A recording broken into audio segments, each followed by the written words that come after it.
नमस्कार, मैं आश्रुति वोहरा और आप देख रहे हैं नेक्स्ट 9 न्यूज। आपका बहुत बहुत स्वागत हमारे इस खास प्रोग्राम देश की सच्चाई में। ओलंपियन विनेश फोगाट और बजरंग पुनिया ने कांग्रेस पार्टी ज्वाइन कर ली है। विनेश फोगाट को कांग्रेस ने हरियाणा विधानसभा चुनाव में पार्टी का उम्मीदवार भी बना दिया है। इसी बीच रेसलिंग फेडरेशन ऑफ इंडिया यानी WFI के पूर्व अध्यक्ष और पूर्व भाजपा सांसद बृजभूषण शरण सिंह ने बड़ा बयान दिया है। उनका कहना है कि मैंने तो पहले ही कह दिया था कि यह खिलाड़ियों का आंदोलन नहीं बल्कि इसके पीछे कांग्रेस का षड्यंत्र है। बृजभूषण शरण सिंह ने ये तक कहा कि 18 जनवरी 2023 को जब जंतर मंतर पर विरोध प्रदर्शन शुरू हुआ था तो मैंने कहा था कि ये खिलाड़ियों का आंदोलन नहीं है, इसके पीछे कांग्रेस है, खासकर भूपेंद्र हुड्डा, प्रियंका, राहुल गांधी। ये कांग्रेस का आंदोलन है और आज ये बात सच साबित हो चुकी है। इस पूरे आंदोलन में हमारे खिलाफ जो साजिश हुई है उसमें कांग्रेस शामिल थी और भूपेंद्र हुड्डा इसका नेतृत्व कर रहे थे।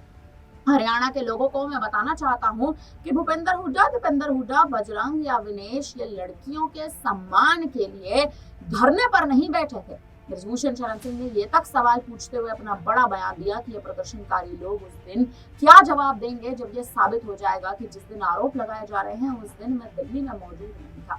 उन्होंने राजनीति के लिए बेटियों का इस्तेमाल किया है, बेटियों को बदनाम किया है। वे बेटियों के सम्मान के लिए नहीं, राजनीति के लिए लड़ रहे थे।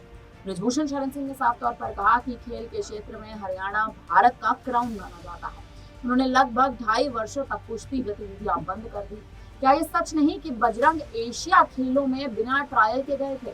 जो कुश्ती के विशेषज्ञ हैं मैं उनसे पूछना चाहता हूँ, मैं विनेश फोगाट से पूछना चाहता हूँ कि क्या कोई खिलाड़ी एक दिन में 2 वेट कैटेगरी में ट्रायल दे सकता है? क्या वेट इनके बाद 5 घंटे तक ट्रायल रोका जा सकता है? आपने कुश्ती नहीं जीती, आप धोखे से वहां गए थे। भगवान ने आपको इसकी सजा दे दी है। क्या कुछ कहते बृजभूषण शरण सिंह अपने बयान में नजर आए हैं। आप पहले उनका बयान खुद ही सुनिए, उसके बाद चर्चा जारी रखेंगे। आपके वेट में जो षड्यंत्र किया गया, क्या वेट आपका नहीं है, कोई षड्यंत्र है क्या, कैसे देखते हैं? नहीं, कल मैं देख रहा था मीडिया के लोगों ने ये पूछा था कि ओलंपिक में आपका जो वेट नहीं आया, क्या इसमें कोई षड्यंत्र है? तो विनेश फोगाट इस सवाल को टाल गए।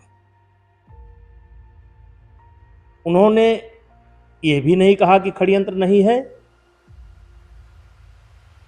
और एक तरीके से चुप रह करके इशारा कर दिया उन्होंने कि इसकी स्क्रिप्ट उनके साथ कौन षड्यंत्र किया ये कांग्रेस लिखाएगी और वो आने वाले समय में बोलेंगी कि हमारे साथ जो है वहाँ पर षड्यंत्र हुआ।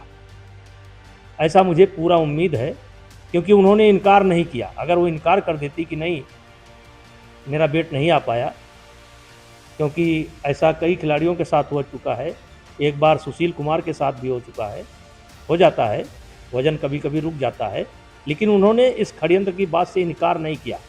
उन्होंने उसे संभाल करके रखा है, अब आने वाले समय में इस्तेमाल करेंगी। अब देखो उसमें मोदी जी का नाम लेती हैं कि हमारा लेती हैं, लेकिन करेंगी जिस तरीके से। तो सुना आपने, बृजभूषण शरण सिंह साफ तौर पर ये कहते नजर आ रहे हैं कि मैं बेटियों के अपमान का दोषी नहीं हूँ। अगर कोई बेटियों के अपमान का दोषी है तो वह बजरंग और विनेश है। साफ तौर पर आरोपों का सिलसिला देखा जाए तो अब शुरू हो चुका है। जिसने इसकी पटकथा लिखी है भूपेंद्र हुड्डा इसके लिए जिम्मेदार है। अगर वे भाजपा मुझसे हरियाणा चुनाव में प्रचार करने के लिए कहेंगे तो मैं जा सकता हूँ। एक दिन कांग्रेस को पछताना भी पड़ेगा। इतना ही नहीं, कांग्रेस पर निशाना साधते हुए बीजेपी के पूर्व सांसद बृजभूषण शरण सिंह ये तक कहते नजर आए कि कांग्रेस पार्टी में शामिल होने के बाद विनेश फोगाट और बजरंग पुनिया का सच लोगों के सामने आ चुका है। इन लोगों के जरिए मेरे खिलाफ, पार्टी के खिलाफ और प्रधानमंत्री मोदी के खिलाफ, भाजपा के खिलाफ साजिशें की गई है। राहुल और प्रियंका गांधी की जोड़ी ने भूपेंद्र हुड्डा को आगे करके ये षड्यंत्र रच दिया है। इन लोगों ने राजनीति के लिए बेटियों तक को नहीं छोड़ा है, उनका भी इस्तेमाल कर रहे हैं। पहलवान विनेश फोगाट पर निशाना साधते हुए उन्होंने कहा कि विनेश ने राहुल गांधी से भी पंजा फंसाकर हाथ मिला लिया था। अब राहुल भी बच कर रहे, कहीं उन पर भी आरोप न लगा दें कि मैं उस वक्त कुछ बोल नहीं पाया और उस समय राहुल गांधी ने जबरदस्ती खींच लिया था। वहीं उत्तर प्रदेश में बीजेपी को मिली लोकसभा चुनाव में करारी हार पर भी भारतीय जनता पार्टी के मुख्य चेहरे बृजभूषण शरण सिंह कहते नजर आए कि मुझे ये रिजल्ट पहले से ही पता था, मैं मुंह खोल दूंगा तो तूफान खड़ा हो जाएगा, गलतियां हो जाएंगी, इसी वजह से हम हारे हैं। इसमें अधिकारियों का भी हाथ माना जा रहा है, लेकिन उनकी कोई जवाबदेही देखा जाए तो नहीं है। लेकिन उन्हें क्या करना है कि पार्टी चाहे जीते या हारे, ये अब उनका नजरिया माना जाता है। बृजभूषण शरण सिंह साफ तौर पर जो ये बड़े बयान देते नजर आ रहे हैं। और वहीं दूसरी ओर अगर देख लिया जाए तो भारतीय जनता पार्टी ने लोकसभा चुनाव के दौरान बृजभूषण शरण सिंह का जो टिकट काटा था, इसका प्रभाव भी बृजभूषण शरण सिंह पर साफ तौर पर देखने को मिल रहा है। और अभी हाल ही में विनेश फोगाट और बजरंग पुनिया का भारतीय जनता पार्टी के साथ नहीं लेकिन कांग्रेस के दामन में जाकर शामिल हो जाना। पेरिस ओलंपिक्स हार के जब विनेश फोगाट वापस भारत लौटी थी तो दीपेंद्र हुड्डा, भूपेंद्र हुड्डा, कांग्रेस के तमाम बड़े चेहरे कहीं ना कहीं विनेश फोगाट से मिलने पहुंचे थे। भारतीय जनता पार्टी का एक भी मुख्य चेहरा उनके पास नहीं पहुंचा था। देखा जाए तो इस वक्त चुनावी राजनीति हरियाणा में शुरू हो चुकी है। जुनाला की सीट से इस बार आपको बता दें कि विनेश फोगाट को चुनावी मैदान में उतारा गया है। जुलाना की सीट उनका नाम लिखी गई है। कांग्रेस के टिकट पर चुनावी मैदान में विनेश फोगाट उतरती नजर आएंगी। दूसरी ओर देखा जाए तो बजरंग पुनिया कहीं ना कहीं किसानों के मुख्य कार्यकर्ता के तौर पर काम करते नजर आएंगे। यानी जो किसान आंदोलन भारतीय जनता पार्टी के लिए एक बड़ी मुसीबत बना था, उसी किसान आंदोलन को कांग्रेस कहीं ना कहीं सीधे तौर पर उस पर आड़े हाथों लेके और तमाम राजनीति में रणनीतियां बनाकर काम करती नजर आने वाली है। अब मुद्दा इस बात पर उठता नजर आ रहा है कि आखिर स्थिति क्या बनती नजर आएगी, क्योंकि हरियाणा में अगर इस हिसाब से कहीं ना कहीं पूरी राजनीति में ऐसा उलटफेर अगर देखने को मिलेगा और हरियाणा में जिन 90 सीटों पर विधानसभा चुनाव होने वाले हैं, इसके लिए अगर देखें तो इस बार कांग्रेस कहीं ना कहीं मुख्य चेहरे उतारती नजर आ रही है। कांग्रेस ऐसे चेहरों को उतारती नजर आ रही है जो कहीं ना कहीं जनता से सिंपैथी वोट भी हासिल करने में कामयाब रहेंगे। क्योंकि अगर देखा जाए तो पहलवानों का मुद्दा हरियाणा में राजनीति का मुद्दा बन चुका था।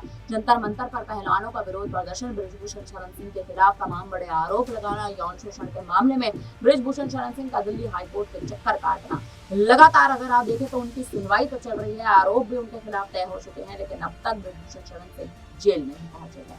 आखिर क्या स्थिति है बृजभूषण शरण सिंह की बनती नजर आएगी? क्योंकि हरियाणा की भारतीय जनता पार्टी की बात कर ली जाए तो नायब सिंह सैनी हरियाणा में मुख्यमंत्री हैं, लेकिन नायब सिंह सैनी आखिर मुख्यमंत्री कब तक रहेंगे, इस पर भी सवाल उठाए जा रहे हैं। नायब सिंह सैनी को मुख्यमंत्री गद्दी और बेहतर छोड़नी पड़ सकती है, ये भी देखा जाए तो एक अहम मुद्दा बनता जा रहा है। भाई दूसरी ओर अगर बात कर लें तो कहीं ना कहीं कांग्रेस में हरियाणा में 2 गुट बट्टे हाल ही में नजर आए थे। एक गुट कुमारी शैलजा का था तो दूसरा गुट भूपेंद्र हुड्डा का था।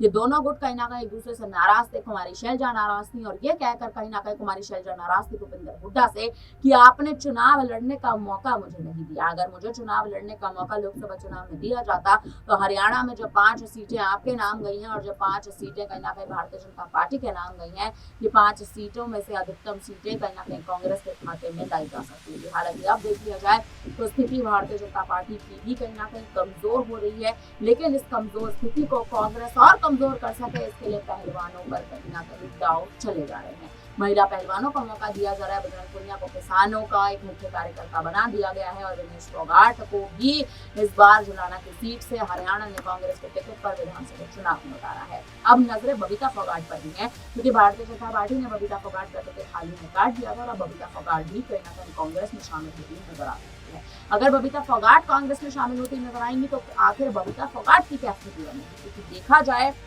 बबीता फोगाट नाराज है, प्रतिक्रियाएं देते नजर आ रही हैं, लेकिन इन प्रतिक्रियाओं का आखिर क्या फायदा होगा ये देखना बिल्कुल दिलचस्प होने वाला है। बृजभूषण शरण सिंह के इस बयान पर आप क्या कहेंगे? आप हमें कमेंट करके जरूर बताइएगा। बने रहिए हमारे साथ, देखते रहिए नेक्स्ट टाइम।